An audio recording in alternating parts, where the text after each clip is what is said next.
독립수사본부 이것도 지금 누가 얘기했니 안 했니 이런 얘기하는데 이거 정리 좀 해주시죠. 어렵더라고요. 예. 지난 8일에 대검이 이렇게 밝혔습니다. 법무부의 독립수사본부 구성을 건의했다. 건의했다.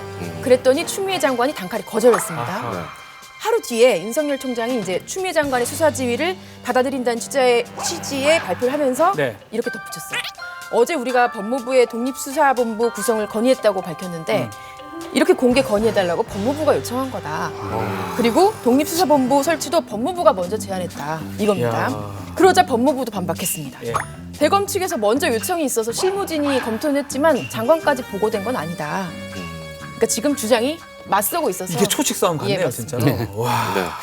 그런데 이 추미애 장관의 의지와는 상관없이 법무부에서 독립수사본부를 제안했을 리는 없을 것 같고 그렇다고 대검에서 없는 말을 지어서 했을 리는 또 없을 것 같고 어느 쪽 말을 들어야 되는지 정말 헷갈립니다. 정말 헷갈려요. 네, 추미애 장관은 독립수사본부를 왜 거절했을까요? 근데 이 부분에 대해서 독립수사본부를 꾸린다라고 했을 경우에는 사실상 특임검사와 다르지 않다라는 것이 많은 법조계의 중론입니다. 그러니까 근데 이 특임검사의 형태는 법무부 장관의 승인이 있어야만 가능한 것이고 승인을 할 거였으면 미리 그냥 특임검사를 받으면 되는 거예요. 독립수사본부와 이름만 다를 뿐이지 사실상 내용과 구성이 똑같기 때문에 만약에 그렇게 할 거였으면 미리 받았을 텐데 안 받았단 말이죠.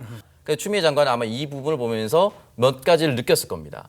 대검 관계자의 검찰과 법무부 내에 있는 검찰 출신 또는 검찰들이 서로 나 모르게 물밀 협상을 하고 있었던 것은 아닌가. 그럴 수도 있다. 강력한 의심을 할 수밖에 없었고 조금 더 심하게 조금 얘기하면은 쿵쿵 짝짝쿵. 독일 통일 과정에서 서도 간에 동독에 그 흔히 말하는 스파이만 2만 명이 있었다고 합니다. 그만이 많았어요. 예. 그만큼 많았다고 하는 것 자체가 법무부의 나의 지휘에 따른다고 하면서 여전히 검찰 출신들과 또는 검찰과 내통하는 사람들이 네. 있는 것 아닌가라는 그 의심이 사실로 드러난 계기로 받아들였을 수도 있다. 추미애 장관은. 지금 평론가님 말씀 세게 좀, 세단 좀 거죠, 위험합니다. 그렇죠? 사실 위험하죠. 위험합니다. 위험하죠, 사실은 그렇죠? 그건 네. 확정되지도 않은 사실이고 네. 내부에서 저는 오히려 지금 이 추미애 장관 법무부에서 나오고 있는 해명들이 사실은 스스로 본인들이 허술한 조직임을 갖다가 스스로 자기 고백을 하고 있는 겁니다. 그러니까 네. 그 입장문 가한 유출에서도 보좌진 실무진 탓을 하고 이것도 지금 관계자들 따르면 한 6일부터 8일 이전에 6일부터는 실무 협상이 이루어졌다고 거기까지는 지금 어느 정도는 다 동의를 하시는 것 같은데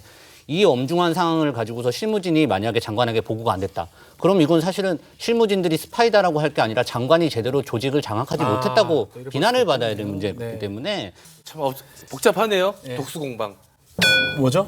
독립수사본부 공방. 좋습니다. 누가 깜짝 놀랐습니다. 네.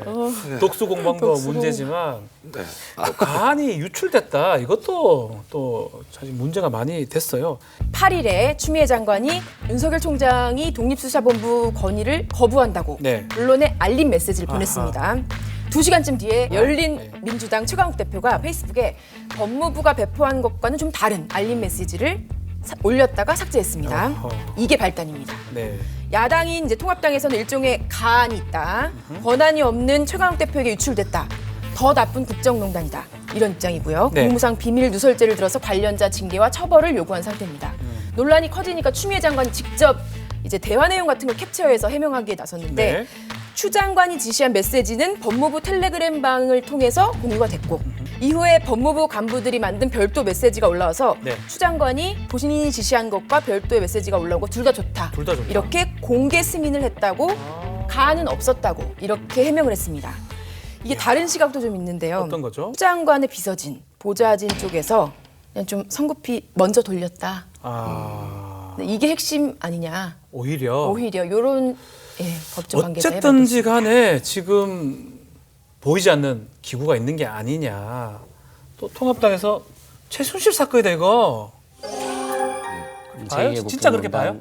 저는 사실 제2의 국정농단 이거는 살펴봐야 되는 부분이고요. 결국은 이걸 갖다가 최초로 페이스북, 그러니까 인터넷 SNS에 올린 게 또 최강욱 대표이기 때문에 더욱 문제가 되는 것 같습니다. 최강욱 대표 같은 경우는 사실 이 검언유착 초창기부터 계속 등장했던 인물이잖아요. 어쨌든 그 제보자 지 씨와 어떤 관계나 이런 부분에서 계속 언급이 됐던 분이고 여기 계신 분들만 해도 어디서 인터넷에서 혹은 SNS에서 글을 하나 퍼올 때도 되게 조심스럽고 팩트 확인을 한 뒤에나 퍼오는데 과연 공당의 대표란 분이 그냥 퍼오고서 문제가 되니까 그 이 엄중한 사안을 내리고 나서 나는 몰랐다라고 하는 거는 사실은 올바른 네. 자세는 아닌 것 같습니다.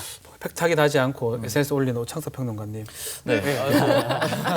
아, 올리셨나요? 가끔씩 뭐 그럴 경우가 있었겠죠. SNS를 많이 하거든요. 이번에 올리신 줄 알고. 최선 씨와 관련돼서 얘기하기에는 너무 확전이 아닌 것인가. 왜냐하면 그렇다. 결국은 그 당시에는 박근혜 전 대통령의 연설문을 미리 입수해서 문구를 고친다든지 문장 전체를 뒤바꿔버린다든지 이런 부분까지 개입이 된 거예요.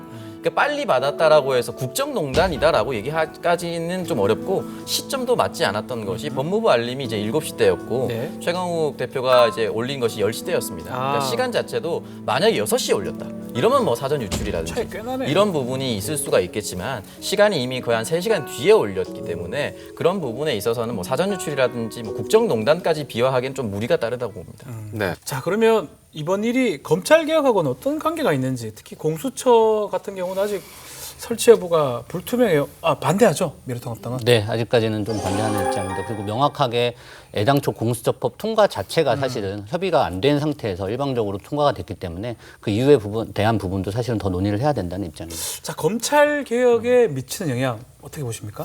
그리고 조 전 장관의 재판이 앞으로 계속해서 결과가 나올 겁니다.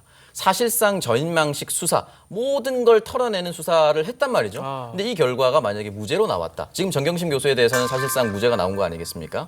뭐 좀 더 남아 있어. 사실상 예, 아직까지 남아 있긴 하지만 네. 어쨌든 1심의 판단은 그런 거겠지 않습니까? 그러면은 이게 검찰이 칼을 들고 마구 휘둘렀다라는 것이 또 하나 나옵니다. 그러니까 지금 검찰에 대해서 검찰이 개혁 대상이 된 이유가 검찰이 이 기소권이라든지 이 수사권이라든지 이런 걸 남용해서 누군가를 제거하는 데 쓴다라든지 남용, 오용을 했다라는 이야기를 들을 수밖에 없는 상황이지 않습니까? 만약에 여기까지도 한동훈 지검장이 개입되어 있다는 것이 나온다라면은 검찰은 개혁이 대상이 된다라는 것을 스스로 자인하게 되는 것이다. 네.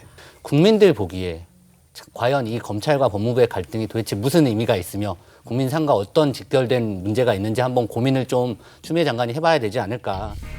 네. 자.